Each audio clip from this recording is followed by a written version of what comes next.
That's hot. You can catch me at the hot spot. It's the BRAT. All right, y'all. Rickey Smiley Morning Show, 8:29 before the top of the hour. Time for the hot spot. What up, Brat? What up, Rickey? Good morning, everybody. I'm your girl, Brat Tat Tat, and this is the hot spot where we bring you music, movies, and more.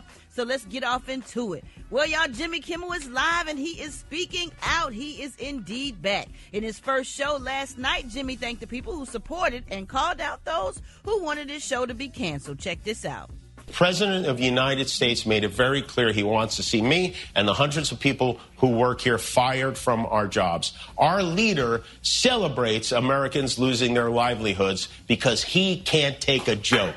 He was somehow able to squeeze Colbert out of CBS. Then he turned his sights on me, and now he's openly rooting for NBC to fire Jimmy Fallon and Seth Meyers and the hundreds of Americans who work for their shows who don't make millions of dollars. And I hope that if that happens, or if there's even any hint of that happening, you will be 10 times as loud as you were this week. We have to speak out against this. Yeah. He also tried to smooth tensions following his joke about the Republican reaction to the killing of Charlie Clark. And, of course, he had to throw a few subtle jokes, y'all. Check this out. If you're just joining us, we are preempting your regularly scheduled encore episode of Celebrity Family Feud to bring you this special report. I'm happy to be here tonight with you. I'm not sure who had a weirder 48 hours, me or the CEO of Tylenol.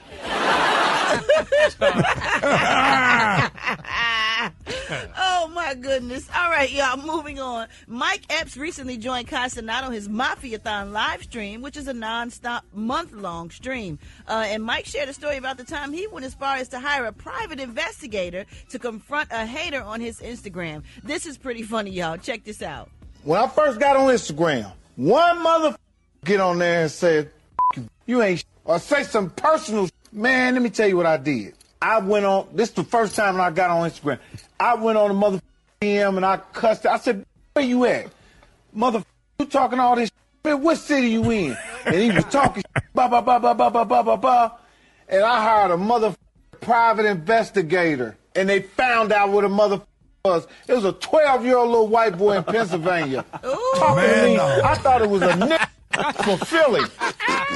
He said he was from Philly. He was a 12-year-old little white boy in Pennsylvania. Wow. I got up under his skin. Wow. That's why you got to choose them battles, because it be hard sometimes to not say nothing, but you get offended sometimes, and you got to Hit that just block button. You hit that Don't block read the button. comments. Right, don't read the comments. Don't read the comments. Now I he know got I a get in my private feelings. investigator. It was That's- a sixth grader. That's at least he found him. At least he found him and realized, oh man. So that probably taught him a good lesson as well. We love Mike Epps. All right, y'all. We're gonna wrap up the hot spot on that note. But for more information on these stories and more, you can go to RickySmileyMorningShow.com and you can catch me on all my social media. So Brat. Coming up next, we got Rock T's HBCU. No, who we repping today, Rock T? Brat, let's go holler at Harris Stowe State in the Lou. That's Lou. coming up next on the Rickey Smiley Morning Show. Pimpin'. Hey.